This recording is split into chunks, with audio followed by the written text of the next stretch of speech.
कृष्णा जी और गायत्री को एक ही बेटा है। माँ ने बचपन से ही साहिल को लाड प्यार में बिगाड़ दिया था। शायद तभी आज आखिर साहिल ने अपने मन की बात अपने पिता के समक्ष रख ही दी।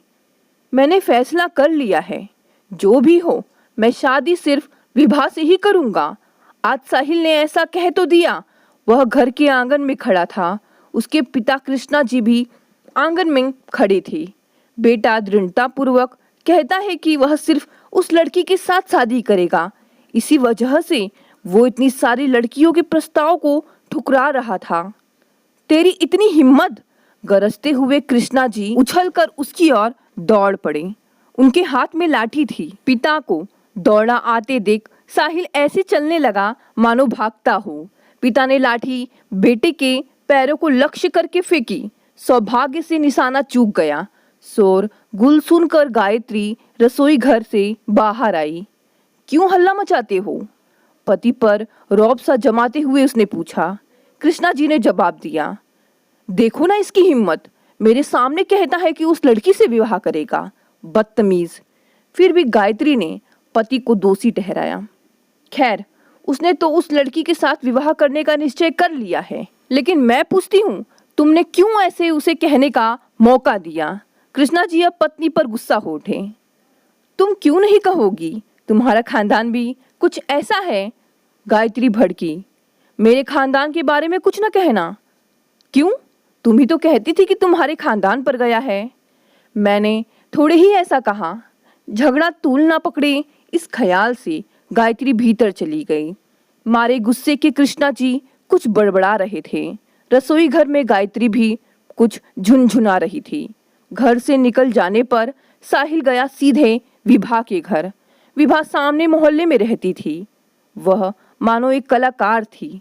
झगड़ा खत्म होते न होते वह सीधे विभा के घर जाता है, मानो इस उद्देश्य से कि उसके पिता देख ले। अपने पिता की रत्ती भर भी उसे परवाह नहीं। किसी पागल की तरह कृष्णा जी चिल्ला उठे। अरे देखो ना, वह कहाँ जाता है? गायत्री उत्तरी तरफ वाले आंगन में आई। उसने देखा कि उसका बेटा विभा के घर की चौपाल पर बैठा है। तब विभा आंगन में आकर खड़ी हुई। दोनों में कुछ बातचीत हो रही है। विभा पैर के अंगूठे से जमीन कुरेद रही है। साहिल के माता पिता दोनों ने यह सारा दृश्य देखा। अब की बार काली का आवेश हुआ गायत्री पर। देखो ना इसे, कैसी ठसक दिखा रही है। न मालूम कौन सा टोना टोटका करके उसने मेरे बेटे को बस में कर रखा है। कहते कहते गायत्री का कलेजा मुंह को आ गया। उसे ऐसा लग रहा था जैसे उसका बेटा सदा के लिए उसके हाथ से निकल गया हो। वह अपने आप को भूलकर जोर से पुकार उठी, अरे साहिल! लेकिन मुड़कर देखा विभा ने। साहिल भीतर चला गया। उस मोहल्ले के लिए उस महीने की प्रमुख घटना थी यह। साहिल विभा के साथ शादी करना चाहता है, लेकिन साहिल के माता पिता को यह बिल्कुल पसंद नहीं। यही नहीं, दोनों इस विवाह के विरुद्ध हैं। एक दो लोग बीच में आए।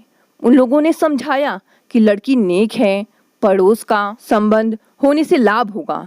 पड़ोसी की एक माता जी आई। उसने गायत्री को समझाया, सुनो ना मेरी बात, लड़की नेक है, पड़ोस का संबंध है। समझो कि तुम बीमार पड़ी, कौन है तुम्हें चाय पानी बनाकर देने वाला? यह लड़की लग्न से तुम्हारी सेवा करेगी। मेरी बात मानो, इस संबंध में तुम्हारा भला है। धत! गायत्री ने ऐसा धुतकारा कि माताजी के कान फट गए। उसके बाद से माताजी ने इस घर में ताकना भी बंद कर दिया। एक और पड़ोस के दोस्त आए। उन्होंने जरा सूझबूझ से काम लिया। कृष्णा जी से कहा, जो भी हो, बेटा तुम्हारा उस लड़की के साथ शादी करना चाहता है। चूंकि उसने फैसला कर लिया है, इसलिए भला यह होगा कि हम सब मिलकर उनका शादी करा दें। कम से कम दुनिया वालों को दिखाने के लिए। चूल्हे में जाए तुम्हारे दुनिया वाले। हमारी सहमति से यह वह नहीं होगा। आखिर वह लड़की है कौन? जानते नहीं हो कि विजय मेरा दुश्मन है। दुश्मन के भाई की बेटी मेरे घर की बहू बने? वाह रे! एक और समझदार पड़ोसी आए। ये जरा गौरवपूर्ण थे। देखो, माता पिता का यह दावा करना स्वाभाविक है कि संतान के लिए उन्होंने बहुत कुछ झेला है। कृष्णा जी ने कहा, इस लड़के के लिए हमने क्या नहीं सहा। लेकिन वही लड़का आज मुझे देखकर निसंकोच कहता है कि वह उस लड़की के साथ ही शादी करेगा। ऐसी हिम्मत! बेचारे कृष्णा जी रो पड़े। पड़ोसी ने कहा, ऐसा कहना नहीं चाहिए था, फिर भी लाचार होकर उसने ऐसा कहा था। बात कृष्णा जी की समझ में नहीं आई। भाई जरा बताओ कि वह लाचार क्यों? हाँ भाई, वह लाचार तो है, तुम्हारे प्रति उसमें अटूट श्रद्धा है। समझ लो कि इस श्रद्धा के कारण ही उसने यह शादी करने का फैसला किया था। कृष्णा जी अब भी कुछ समझ नहीं सकी। यह क्या पहेली बुझाते हो? पड़ोसी मुस्कुराते हुए बोलने लगा। वह चाहता है कि उसके नाम पर कोई दाग न लगे, इसलिए ही उसने उस लड़की के साथ शादी करने का निश्चय किया। लेकिन बात कुछ ऐसी है कि वह तुमसे कह नहीं पा रहा है। कृष्णा जी हक्का बक्का रह गए। आखिर पड़ोसी ने वह रहस्य उनके कानों में कहा। वह लड़की माँ बनने वाली है, कोई और नहीं, तुम्हारा ही बेटा है। ऐसी हालात में उस लड़की को छोड़ना क्या सही होगा? कृष्णा जी के लिए यह बिल्कुल ताज़ा खबर थी। एक पल के लिए वह सन्न रह गए, फिर बोले, मैं तभी से उसको चेताता आ रहा हूँ कि उधर मत जाया कर, मेरे दुश्मन का घर तो है वह, जाओ तो खतरा। अब आया है अक्लमंदी का काम करके, समझता है कि माँ बाप मानेंगे। यह बात है ना, जो भी हो हम इस शादी में सम्मिलित नहीं होंगे, हमारी अनुमति के साथ यह विवाह नहीं होगा। वह पड़ोसी भी पराजित हुआ। अब यह निश्चित रूप से मालूम हो गया कि माता पिता की सहमति के साथ यह विवाह संपन्न होने वाला नहीं है।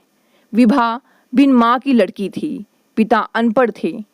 पिता का एक छोटा भाई था, बड़ा होशियार, नाम था विजय। उसमें और कृष्णा जी में बड़ी दुश्मनी थी। कृष्णा जी को अपमानित करने का एक अच्छा अवसर विजय को मिला। ऐसा मौका वह क्यों हाथ से निकलने देगा?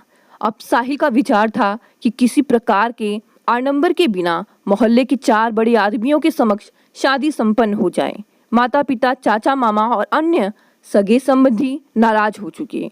उनकी अनुपस्थिति में भोज आदि रखना अनावश्यक है, पैसे का खर्च अलग। ससुर जी ने इस सुझाव को मान लिया, किंतु विजय इससे संतुष्ट नहीं है।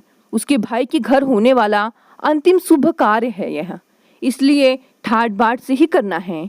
विभा के पिता के पास कुछ रुपए थे।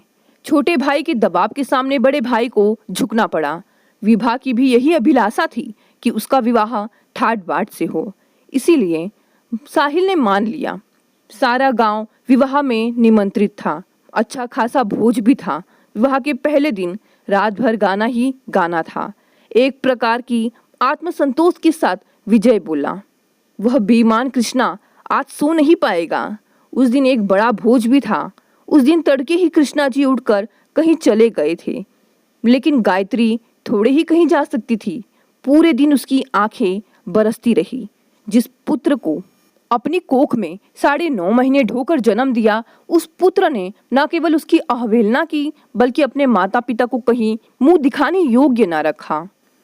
दोस्तों, साहिल की आगे की कहानी जानने के लिए हम देखेंगे अगला भाग। अगला भाग देखने के लिए चैनल को सब्सक्राइब कर लें।